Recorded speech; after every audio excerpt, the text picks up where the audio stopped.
Chapters 7 and 8 of Above Life's Turmoil.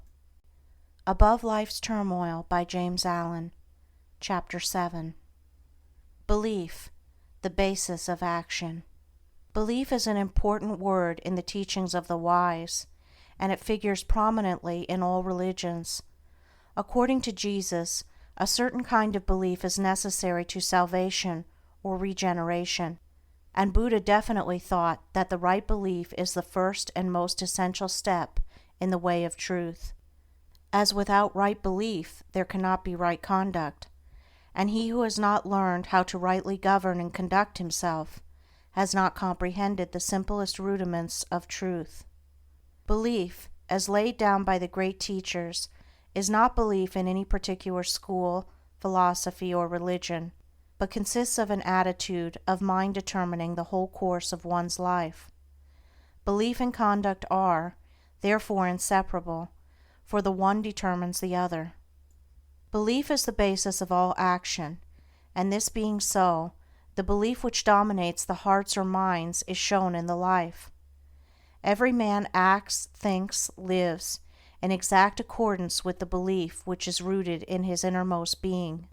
And such is the mathematical nature of the laws which govern mind, that it is absolutely impossible for anyone to believe in two opposing conditions at the same time.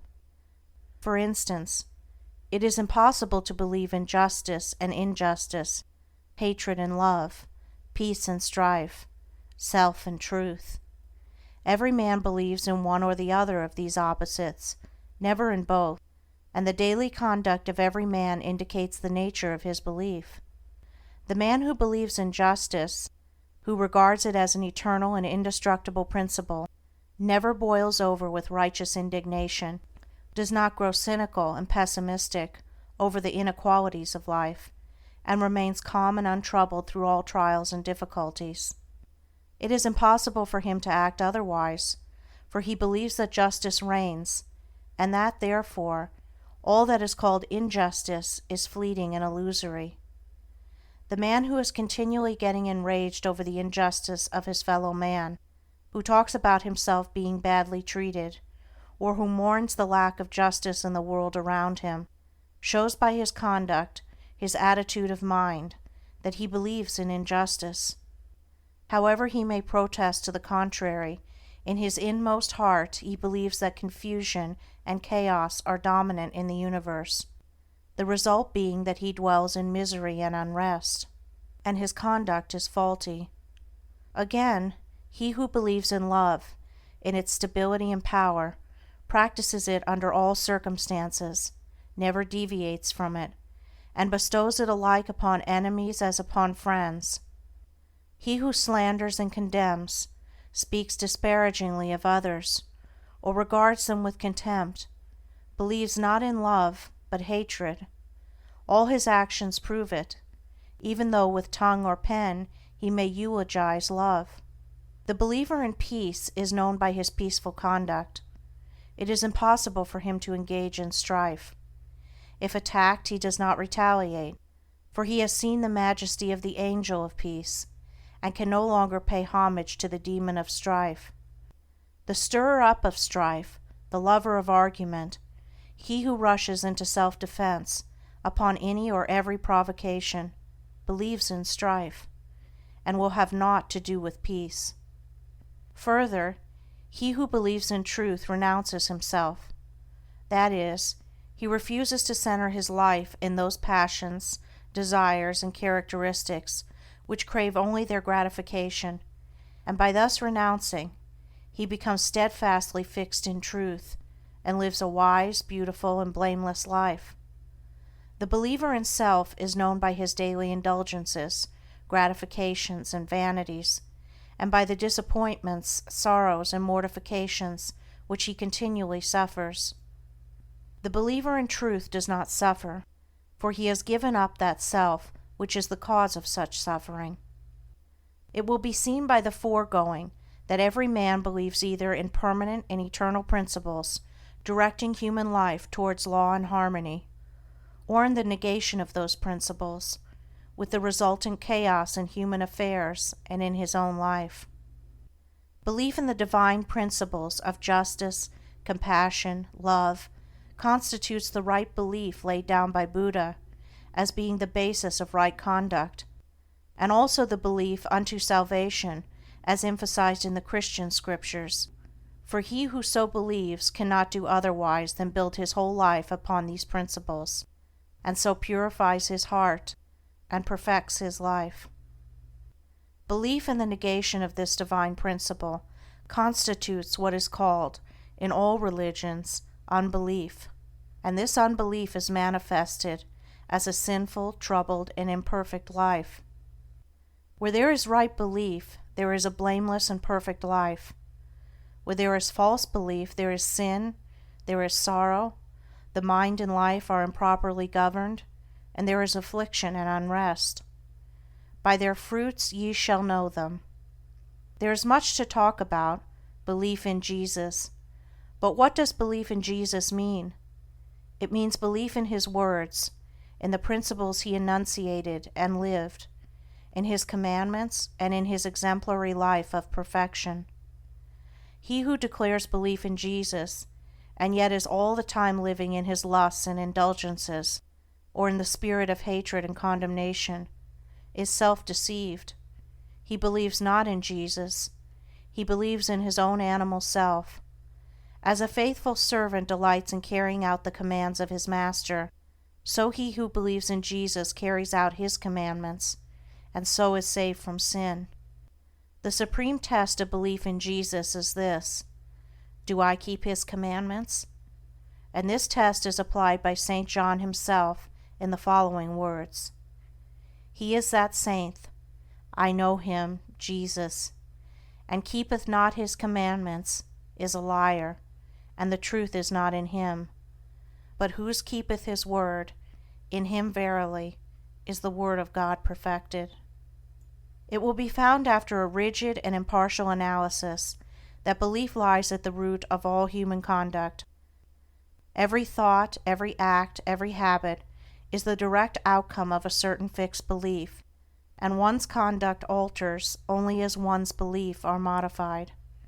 What we cling to in that we believe, we practice in that we believe. When our belief in a thing ceases, we can no longer cling to or practice it. It falls away from us as a garment outworn. Men cling to their lusts and lies and vanities because they believe in them, believe there is gain and happiness in them. When they transfer their belief to the divine qualities of purity and humility, those sins trouble them no more. Men are saved from error by belief in the supremacy of truth. They are saved from sin by belief in holiness or perfection. They are saved from evil by belief in good, for every belief is manifested in the life. It is not necessary to inquire as to a man's theological belief, for that is of little or no account. For what can it avail a man to believe that Jesus died for him, or that Jesus is God, or that he is justified by faith, if he continues to live in his lower sinful nature? All that is necessary to ask is this: how does a man live? How does he conduct himself under trying circumstances? The answer to these questions will show whether a man believes in the power of evil or in the power of good. He who believes in the power of good lives a good spiritual or godly life, for goodness is God, yea, verily is God himself, and he will soon leave behind him all sins and sorrows, who believes, with steadfast and unwavering faith, in the supreme good. Chapter 8. The Belief that Saves. It has been said that a man's whole life and character is the outcome of his belief, and also that his belief has nothing whatever to do with his life. Both statements are true. The confusion and contradiction of these two statements are only apparent, and are quickly dispelled when it is remembered that there are two entirely distinct kinds of beliefs, namely, head belief and heart belief. Head, or intellectual belief, is not fundamental and causative, but it is superficial and consequent, and that it has no power in the molding of a man's character, the most superficial observer may easily see. Take, for instance, half a dozen men from any creed. They not only hold the same theological belief, but confess the same articles of faith in every particular, and yet their characters are vastly different. One will be just as noble as another is ignoble. One will be mild and gentle, another coarse and irascible. One will be honest, another dishonest. One will indulge certain habits which another will rigidly abjure, and so on, plainly indicating that theological belief is not an influential factor in a man's life. A man's theological belief is merely his intellectual opinion or view of the universe. God, the Bible, etc., and behind and underneath this head belief there lies, deeply rooted in his innermost being, the hidden, silent, secret belief of his heart, and it is this belief which molds and makes his whole life. It is this which makes those 6 men who, whilst holding the same theology, are yet so vastly at variance in their deeds. They differ in the vital belief of the heart. What, then, is this heart belief? It is that which a man loves and clings to and fosters in his soul, for he thus loves and clings to and fosters in his heart because he believes in them, and believing in them and loving them, he practices them.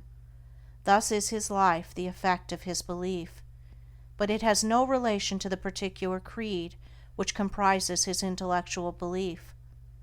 One man clings to impure and immoral things because he believes in them. Another man does not cling to them because he has ceased to believe in them. A man cannot cling to anything unless he believes in it. Belief always precedes action.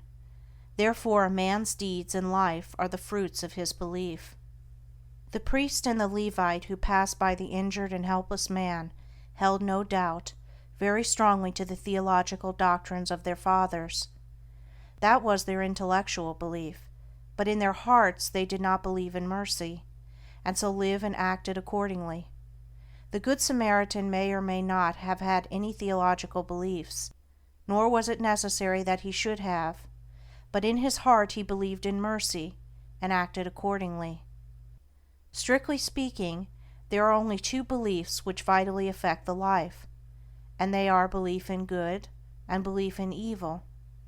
He who believes in all those things that are good will love them and live in them.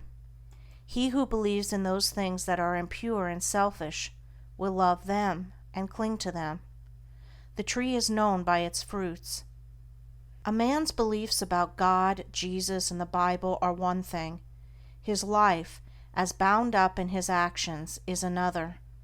Therefore a man's theological belief is of no consequence. But the thoughts which he harbors, his attitude of mind towards others, and his actions, these, and these only, determine and demonstrate whether the belief of a man's heart is fixed in the false or true. End of chapters 7 and 8.